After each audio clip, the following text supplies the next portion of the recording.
Hello and welcome to the Content Classroom again. This year, I've seen a huge rise in people who are interested in launching their own podcast.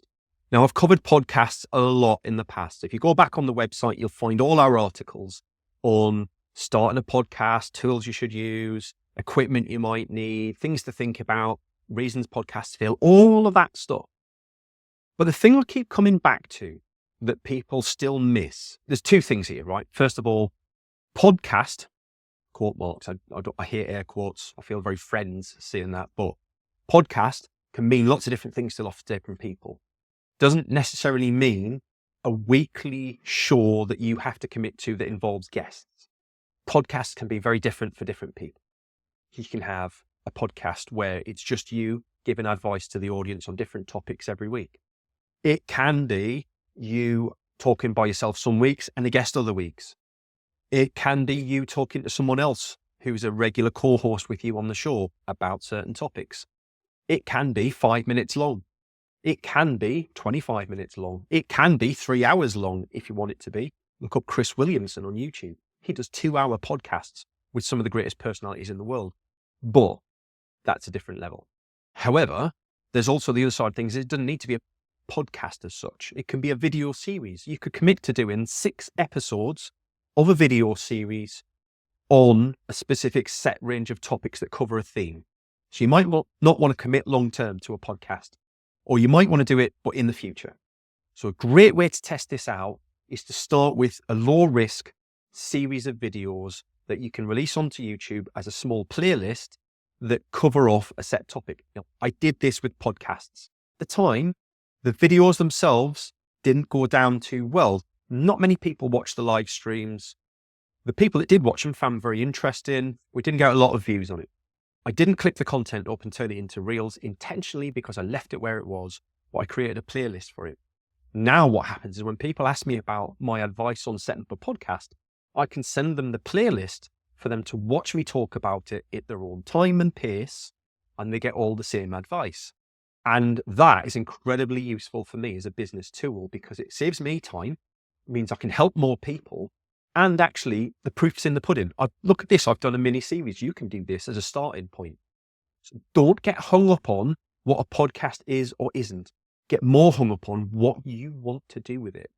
I'm in talks with a lady at the moment who wants to launch a short audio-only podcast series. She's going to call them a micropod.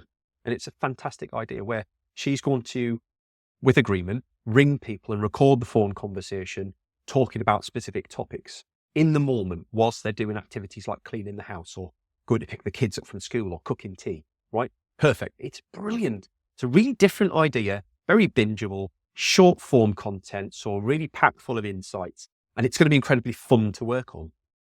There is no hard and fast rule about what a podcast is.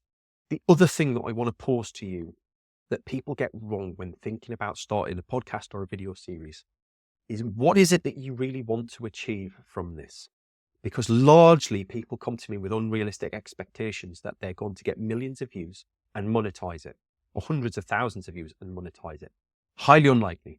Sorry, very saturated market. No matter what market you're in, no matter how different your podcast might appear, it's very hard to get really quick traction without spending thousands on advertising. And that's what the big boys do. That's when you see the podcasts come out of nowhere. They've had a good bit of private equity behind them, pushing them out all over the place, lots of PR done, and all of a sudden they're everywhere, right? That's not an achievable goal for most people. Certainly in the B2B space, that's not what we should be aiming for. What is achievable is one of two things, and potentially both of those two things. One is raising awareness of you, your mission, your vision, and your business as a result of being a very good, thoughtful, questioning and searching, polarizing host on the show. The other thing, and this is the bit that most people miss out on, is it's an opportunity, if you do have guests on your show, even if it's infrequently, to have guests that might be a good fit for being a client, or guests that work with your clients and might be a good business partner, or guests that are a good fit for being a client, but you know that they don't have the budget themselves, but will go out into the world and be a fan or a champion of what it is that you do. Now, you can't create the podcast solely to sell to them, right? absolutely not the point, and I would never encourage people to do that. But you can make it easy by aiming your podcast in a certain direction to help those potential guests feel comfortable to come on the show and talk about their experiences, which means you get a nice, warm conversation with that guest, which will lead to good things down the line. If you're a good conversationalist and you can have a debrief afterwards, you can share a little bit of information about each other. It's almost like a mini networking session. That, for me, should be the goal for most business owners. You're doing a good thing for them by helping them with PR and creating awareness and promoting them all over the place. In return, you get to have a nice, warm conversation where you can represent yourself warmly to them in a way that they're going to have a positive emotional connection with you. So when the time's right, they might buy from you, they might tell their friends about you, or they might realize that they're a good fit for being a business partner and come on board and refer people to you.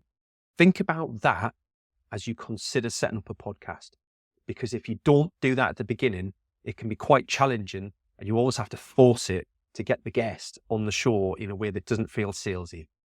Set it up in the right way, you can make it very easy, make it conversation very easy, and almost make it natural feel. Have a think about that. If you're thinking about starting up a podcast this year, drop me a line. I'll share the playlist with you. It'll probably be in the notes anyway. Love to have a chat with anybody who's thinking about it but unsure. There's always a way of launching it with low expectations, low cost, low effort that will get you started and into the right habit. Right, that's it from the Content Classroom this week. I will see you again in a week's time. Bye-bye.